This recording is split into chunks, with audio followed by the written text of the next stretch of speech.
হারিয়ে যাওয়া প্রায় 26টি মোবাইল ফোন উদ্ধার করল পশ্চিম থানার পুলিশ। সোমবার উদ্ধারকৃত মোবাইলগুলোর প্রকৃত মালিকদের হাতে তুলে দেন সদর মহকুমা পুলিশ আধিকারিক পান্নালাল সেন এবং ওসি সঞ্জিত সেন। তারা জানিয়েছেন, গত 1.5 মাস ধরে পশ্চিম থানায় অনেকগুলো মোবাইল হারিয়ে যাওয়ার অভিযোগ লিপিবদ্ধ করা হয়।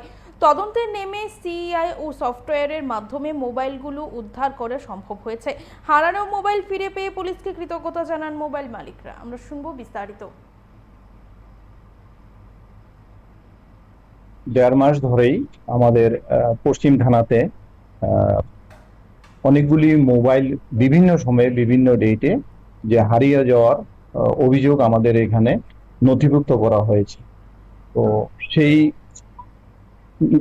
রিপোর্টের উপরে বেস করে আমরা আমাদের যতগুলি রিপোর্ট আমাদের যে মোবাইল হারিয়ে গেছে নথিভুক্ত হয়েছে আমাদের পশ্চিম থানাতে, তো সেগুলিকে আমরা আমাদের টেকনিক্যাল টিমের মাধ্যমে সিইআইআর পোর্টালের মাধ্যমে আমরা এগুলিকে ট্র্যাক করেছি এবং ট্র্যাক করে আমরা টোটাল 26টি মোবাইল আমরা রিকভারি করেছি। তার মধ্যে আমাদের রাজ্যের থেকেও রিকভারি হয়েছে এবং বহিরাজ্যের থেকেও মোবাইলগুলি রিকভারি হয়েছে। তো যে মোবাইলগুলি আমরা রিকভারি করতে পেরেছি, যারা আমাদের কাছে এখানে নথিভুক্ত করেছেন হারিয়ে যাওয়ার মোবাইল, তাদেরকে আমরা খবর দিয়েছি। তো আজকে আমরা আপনাদের সামনেই এই মোবাইলগুলি তাদের হাতে তুলে দেওয়ার জন্যই আপনাদের অনুরোধ করেছি আমাদের এখানে আসা।